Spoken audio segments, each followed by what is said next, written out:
Ibu, kami anggota dari kelompok 8 yang beranggotakan saya Monalisa Alia Putri dengan NIM 20311013 6. Saya Cynthia Marani Prasetya Dewi dengan NIM 203-10152. Saya Iva Ardiani Sadwi dengan NIM 203110132. Kami akan membuat video untuk penjelasan peralatan digital bedah satu.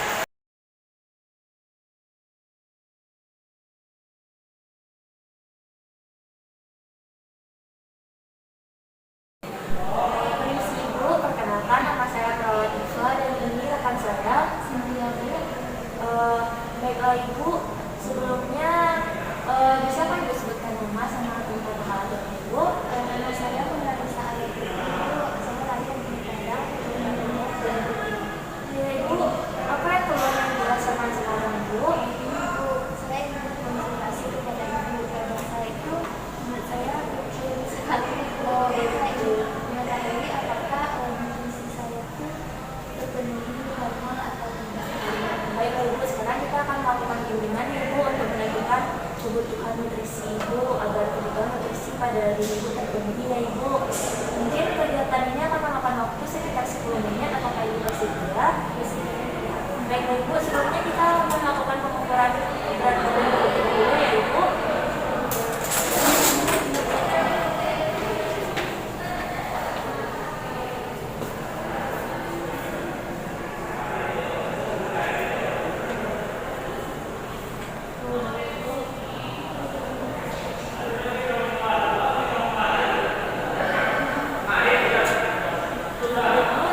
Selanjutnya Ibu, kita akan melakukan pemeriksaan berat badan. Ibu bisa berdiri di sini, dirapatkan kakinya Ibu, lurus tegap Ibu, kita ukur tinggi badannya Ibu.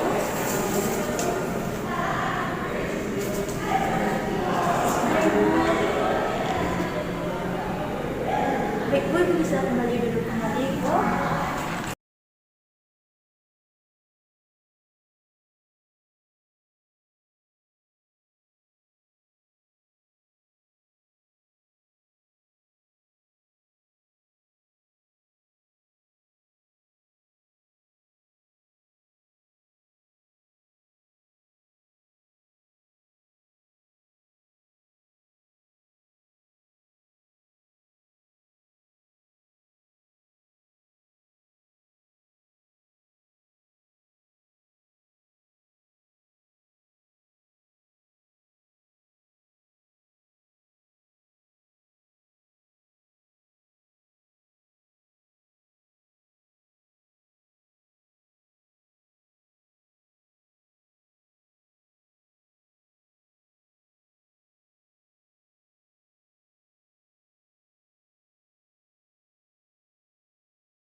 Permisi Bu, selamat pagi Bu. Selamat pagi semua. Perkenalkan Bu, saya Perawat Cynthia Marani yang bertugas di ruangan ini dari jam 8 sampai jam 2 nanti Bu. Sesuai standar keselamatan pasien di rumah sakit ini, apakah Ibu bisa menyebutkan nama Ibu? Nama saya Monalisa Alia Putri. Tanggal lahirnya Bu? 24 Maret 2013. Misi sehat-sehatnya Bu? Oke, sama ya Bu ya. Baik Bu, di sini saya akan melakukan perawatan kolostomi Ibu ya Bu ya.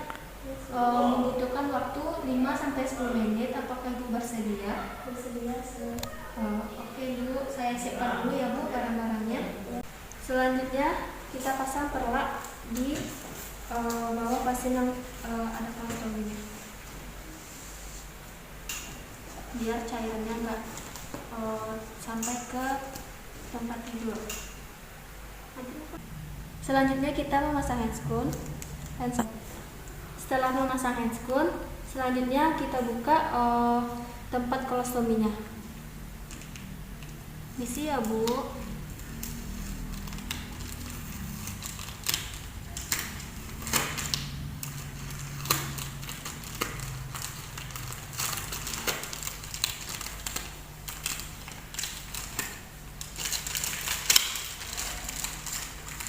Setelah membukanya, kita bersihkan terlebih dahulu lingkungan di tempat kolostomi.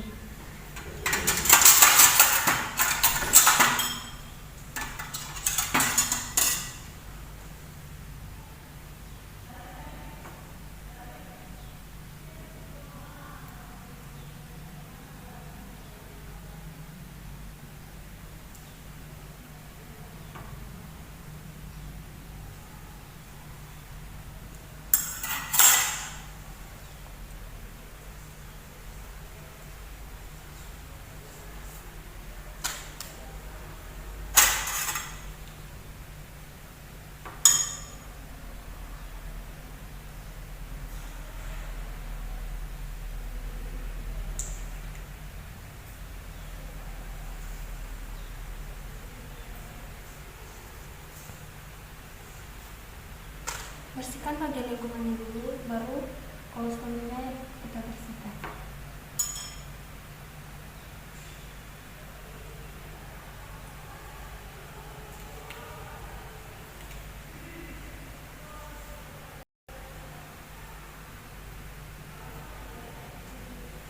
Setelah membersihkan kolostomi, selanjutnya kita memasang kantong kolostominya. Sebelum memasang kantong kolostomi, kita ukur dulu besar kolostominya.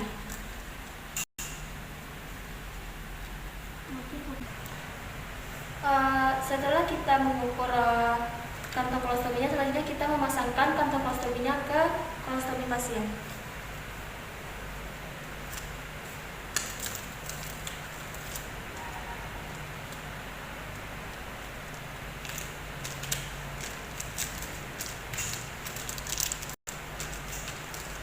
Jangan sampai ada masuk udara ya. Setelah selesai melakukan tindakan, selanjutnya kita bersihkan alat-alat yang ada di sekitar pasien.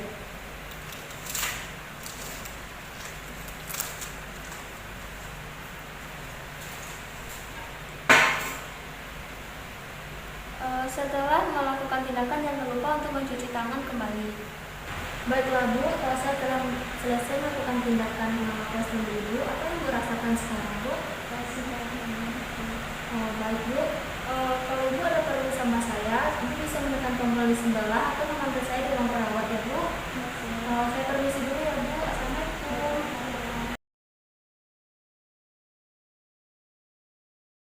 Assalamualaikum warahmatullahi wabarakatuh. Kali ini kita akan membahas tentang pemberian obat sesuai dengan program terapi dokter.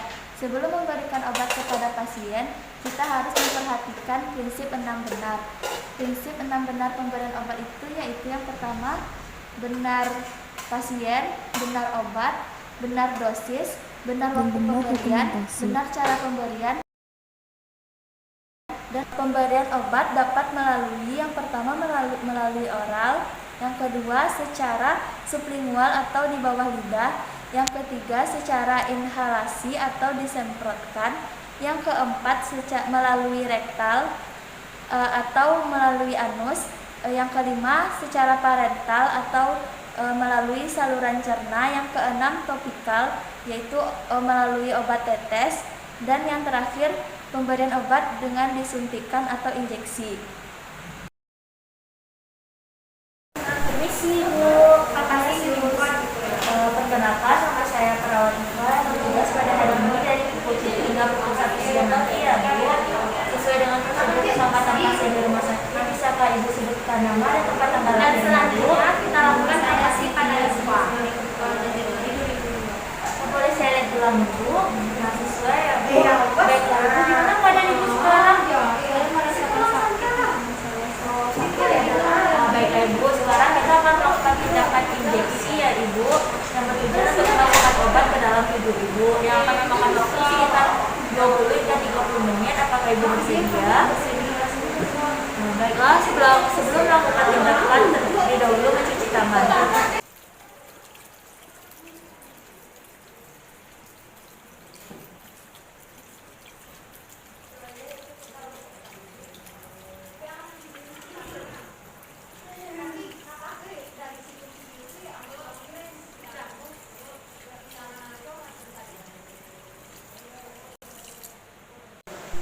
Yang pertama, injeksi intramuskular. Injeksi intramuskular bisa kita lakukan pada daerah otot seperti muskulus dorsal pada daerah lengan, muskulus lateral pada daerah paha, muskulus vascogluteal pada daerah punggung, dan muskulus dorsal gluteal pada daerah panggul.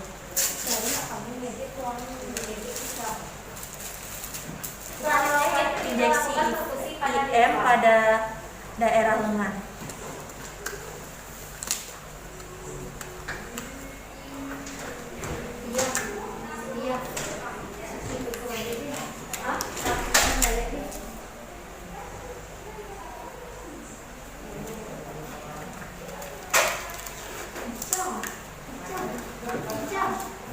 Pertama, kita pasang perlap pada daerah yang akan dilakukan injeksi.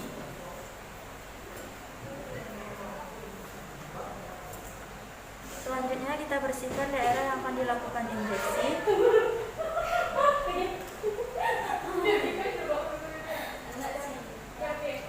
Selanjutnya kita lakukan injeksi IM yaitu dengan sudut 90 derajat. Kita putar dan kita lanjutkan masukkan secara perlahan. Setelah selesai, tutup.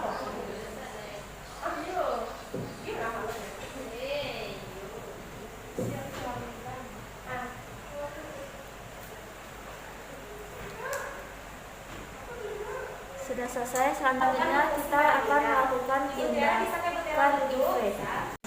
Pertama kita pasang perlak, selanjutnya kita pasang tourniquet. Kita melaksanakan tindakan IV pada mediana cubiti. Selanjutnya kita fiksasi daerah yang akan diinjeksi. Kita menginjeksi pada vena mediana cubiti, yaitu dengan sudut 30-40 derajat. Tusuk.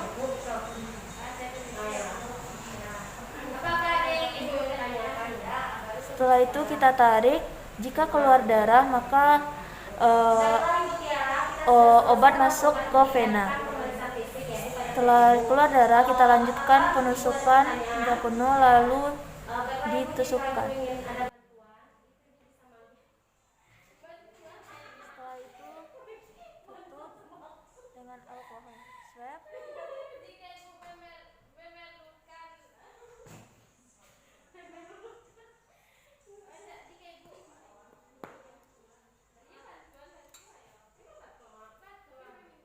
Tutup dengan pasir.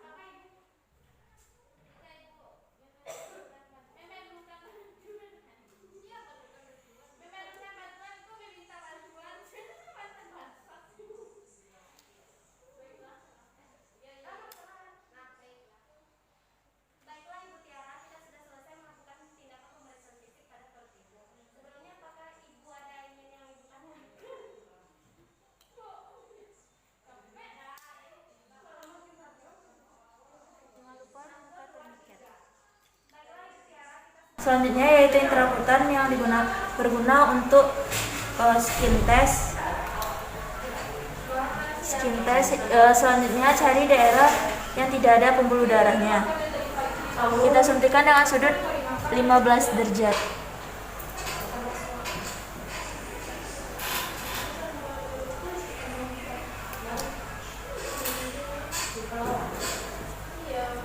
Jangan lupa setelah melakukan skin test dilingkar dan ditulis jam.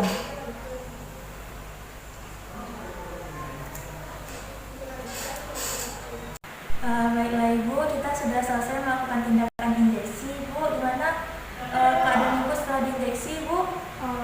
Sudah mendingan. Ya. Ibu ada yang ingin ditanyakan?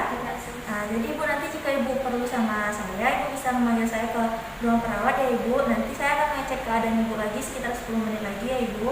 Ya, baik Ibu, permisi Ibu.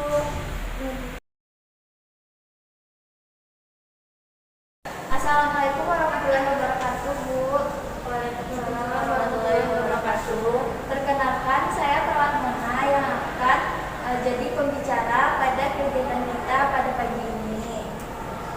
Sebelumnya saya ingin mengucapkan terima kasih dulu kepada Ibu yang sudah bersedia meluangkan waktunya untuk hadir di acara kita pagi ini ya Bu.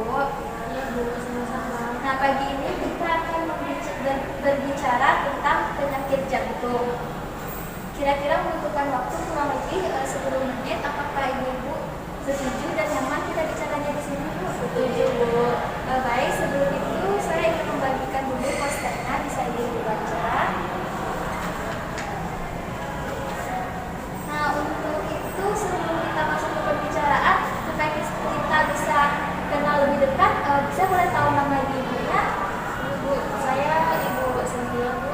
Saya Ibu Infa, Bu. Baik, Ibu Cynthia dan Ibu Infa ya. Nah, kita mulai ya, Bu. Ibu-ibu ada yang tahu nggak penyakit jantung itu apa? Nggak tahu, Bu. Nggak tahu ya, Bu. Penyakit jantung itu adalah kondisi ketika jantung kita mengalami gangguan. Gangguan itu dapat berupa seperti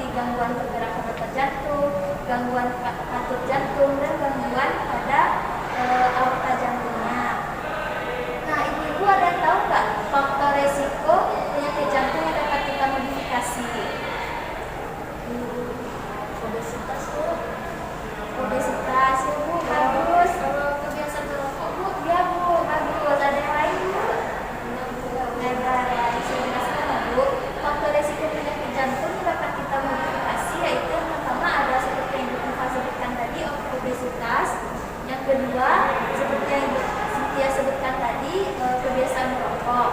Lalu yang ketiga ada kadar kolesterol yang tinggi. Yang keempat, diabetes mellitus. Yang kelima, hipertensi. Yang keenam, jarang berolahraga. Dan yang terakhir yaitu pengendalian stres. Nah, kalau faktor resiko yang tidak dapat diubah, Ibu ada yang tahu nggak? Nggak ada ya. Nah, faktor resiko yang tidak dapat diubah itu ada umur, jenis kelamin, riwayat keturunan atau keluarga, dan riwayat penyakit dahulu. Nah, Ibu di sini ada nggak punya keluarga yang memiliki riwayat penyakit jantung? Alhamdulillah tidak ada ya Bu. Nah, sebelum kita masuk ke pembicaraan berikutnya, ada yang ingin ditanyakan nggak Bu? Bu, saya mau bertanya Bu. Ya, silakan. Kalau boleh saya tahu Bu, tanda dan gejala penyakit jantung itu apa ya Bu? Tanda dan gejala penyakit jantung. Ya, terima kasih ya Bu atas pertanyaannya. Saya akan menjawab ya Bu. Tanda dan gejala penyakit jantung itu seperti sesak nafas saat kita beraktivitas, sering merasakan sakit kepala, sering merasakan pusing, dada terasa nyeri, dan badan